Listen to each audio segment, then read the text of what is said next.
Okay, pag-usapan natin to kasi biglang-bigla parang nagiba ang tono ni Vice President Sara Duterte pagdating sa foreign policy, 'di ba? Sa pagsusuring ito, titignan natin ang isang analysis na nagtatanong kung itong bago niyang neutral na paninindigan baka may iba palang ibig sabihin.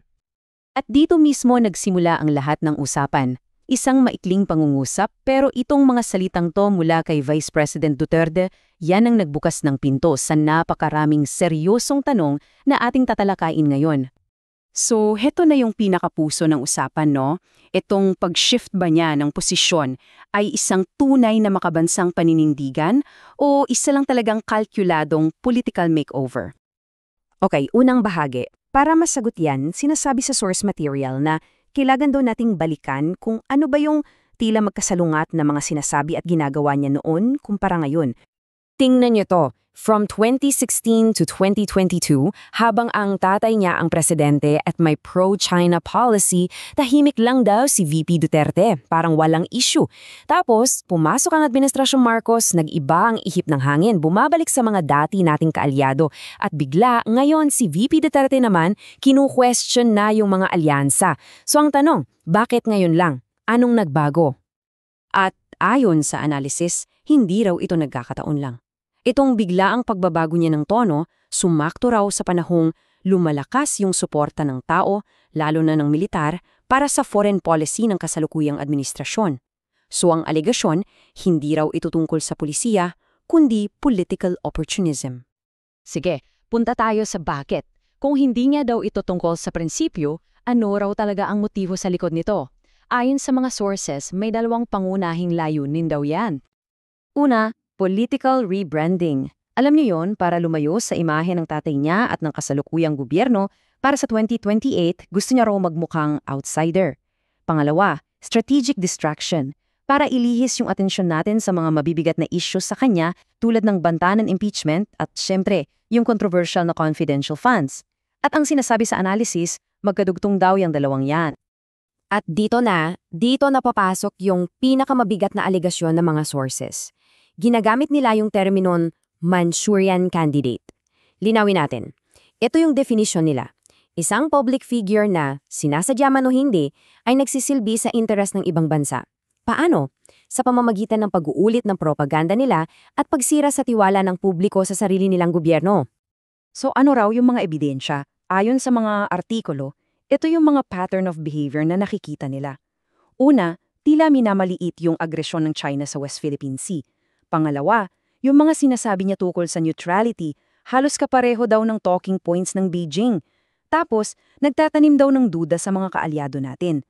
At ito pa, kinukot siya daw yung sarili nating infrastructure habang pinupuri yung sa China. Ang suma total daw, nagkakalat ng kalituhan. Okay, so yun yung bakit. Ngayon, punta tayo sa paano.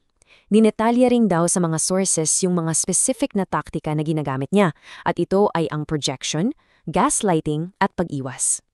Isa raw sa mga taktika ay projection. Tingnan natin to.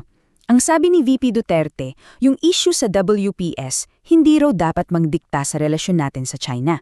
Pero ang realidad, ayon sa mga report, may at least 3 documented water cannon attacks na. Isa pa, kinu-question niya yung pagbili natin ng missile systems. Pero may mga report naman na nagtatayo na ang China ng missile bases sa loob mismo ng EEZ natin, di ba? Pangalawang taktika, gaslighting. At ito raw yung perfect example, yung komento niya tungkol sa San Juanico Bridge. Sabi niya, hindi ito sapat ang haba kumpara sa isang 264-kilometer na tulay sa China. Ibig sabihin, anong koneksyon, di ba? Ayon sa analysis, ginawa raw ito para lang malitin ang sariling atin.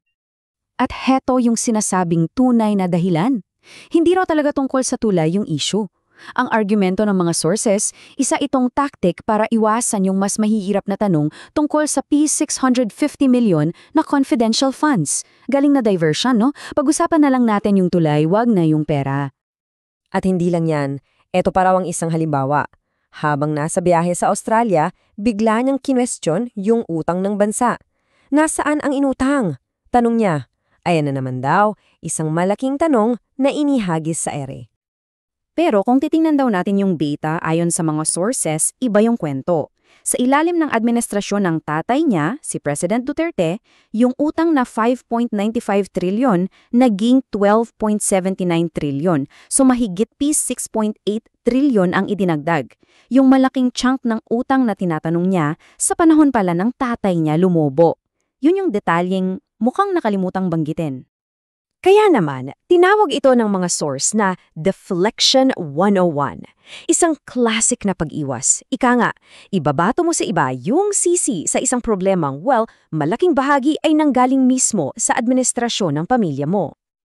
So, para saan ang lahat ng ito? Saan nga ba tayo dadalhin ang mga isyong to? Sabi ng mga nagsuri, lahat ng daan, iisa lang ang patutunguhan. At yan ay ang 2028. Ayon sa mga source, lahat ng ito, yung neutrality, yung mga diversion sa tulay at utang, yung mga projection, lahat yan, parte ng isang mahabang laro, isang maagang pangangampanya para sa pagkapangulo sa 2028. So heto na yung pinakabuod ng buong akusasyon. Isang potential na leader daw ang gumagamit sa mismong narrative o kwento ng kalaban ng Estado para lang pagtakpan ang mga sariling issue at para isulong ang sariling political ambition. Yan yung bigat ng sinasabi sa analysis na ito. At dito tayo iniiwan ng pagsusuri with this one big, provocative question. Tinatanong ng mga source, pwede bang pagkatiwalaan ng isang bansa ang isang leader na tilang inuulit lang ang mismong script ng mga kumakalaban dito? Isang tanong na, sigurado, pag-iisipan nating lahat.